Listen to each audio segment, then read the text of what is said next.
algunos factores predisponentes para hernia de disco, alguna edad en particular o algo que caracterice a ese tipo de patología en cuanto a eso? Hay factores hereditarios. Yo creo que todos tenemos y conocemos familias con tendencias familiares. Es decir, ¿hay un factor hereditario genético? Sí.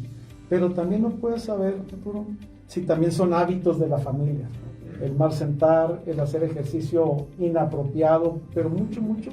Los más importantes, factor hereditario, abuso de actividades físicas actualmente, que uno dice, ejercicio extremo, sí, pero si me dicen que es lo peor para la columna, quédate sentado todo el día. Y es lo que está ocurriendo. Eso es peor En muchos lugares. Qué importante. El sedentarismo. Poca gente lo sabe. Sí, porque es bien sencillo. Yo creo que todos hemos ido de vacaciones algún día y te la pasas caminando todo el día, llegas al hotel y ¿qué te duelen? Las piernas, porque te la pasaste caminando. Quédate sentado toda la tarde viendo la tele y ¿qué te duele? La espalda. Ahí es donde te dice que mecánicamente para la columna es peor estar sentado que estar caminando. ¿Sí? Entonces, las profesiones actualmente te están haciendo predisponente a padecer de dolor de espalda y especialmente si lo asocias con sedentarismo, con no moverte, con no hacer ejercicio, con el aumento de peso. Hay que recordar que somos el segundo país más obeso, si no es que el primero. Creo que en obesidad infantil somos el primero y en obesidad general somos el segundo, que también contribuye. ¿Sí?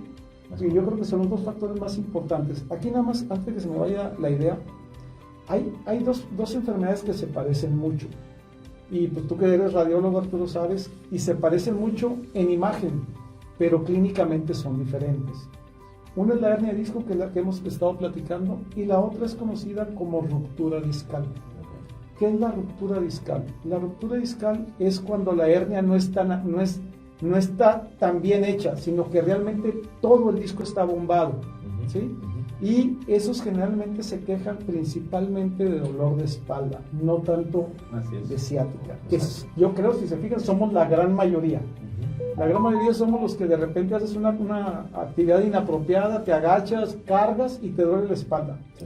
Esos generalmente yo le digo a mis pacientes, la diferencia entre hernia de disco y ruptura discal es, la hernia de disco casi equivale a le diste un banquetazo a la llanta y le salió una bola. La llanta no está tan mala, pero la bola es la que te está fastidiando. Así es. La ruptura discal traes toda la llanta cuarteada. Y principalmente la presentación de la ruptura discal es dolor lumbar recurrente. Entonces, ese tipo de pacientes generalmente se quejan más que de ciática, se quejan de dolor de espalda recurrente. Así es más común incluso que la hernia. ¿Por qué? Porque es mucho de malas posturas en la ruptura discal. Y la ruptura discal, el problema es que si van con un médico que no sabe, le dice, es que traes una bola en el disco, déjate quito la bola. Si al paciente de ruptura discal le quitas la bola, es decir, lo operas y le quitas la supuesta protrusión, lo más seguro es que recibe su dolor. Quede peor. Exacto. ¿Por qué? Porque imagínense que le digo, el disco es una llanta, es un amortiguador, le quitas partes porque no funciona, pues menos va a funcionar. Le está rompiendo más de lo que ya está roto. Así es. Entonces, por eso mucha gente que se opera de disco dice, es que no te operes porque quedas mal. Generalmente, cuando van con un buen cirujano, ¿sí?, y hace un buen diagnóstico y tú haces un buen tratamiento, un buen seguimiento, la posibilidad de buenos resultados con cirugía anda arriba del 90-95. Tú lo has dicho, con un cirujano de columna vertebral, pero desgraciadamente, y eso va a ser tema aparte, después que tú lo quieras abordar, hay muchos médicos ahorita dedicados a columna vertebral y hernia de disco que no tienen ni la mínima noción ni estudios de columna vertebral. Pero bueno, es punto de aparte. ¿Nunca seguimos? Sí, pero la gente tiene lo que se merece. Pues sí. Por eso yo no me enojo. Pero a veces por ignorancia la gente no sabe que eso existe y caen ante un charlatán. Así Qué bueno que vienes tú en vez de otras personas. Entonces, algo interesante, las hernias de disco, es decir, la protrusión se divide en 6 grados. 1 chiquita, 6 grandota. La gran mayoría de las hernias no son de cirugía. ¿Por qué? Porque la gran mayoría de las hernias están en la etapa 1, 2, 3 y 4. Que esas generalmente, yo les digo a mis pacientes, mejoran con 5 a pesar del doctor. Porque esas tienden a mejorar. Por eso ustedes van a ver muchas cosas que en el internet y en todas las redes o en la televisión, o van a centros de columna que nada más saben hacer una cosa, ¿sí? Y que no diga que está aquí un panorámico y hay otro por allá y todo. Pero, ¿sí?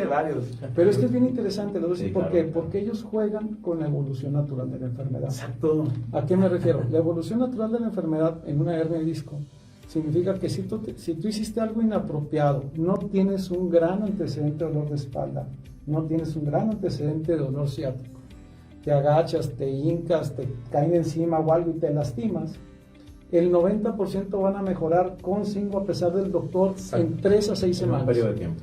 Entonces, lo que tú les des en esas 3 a 6 semanas, el 90% va a mejorar.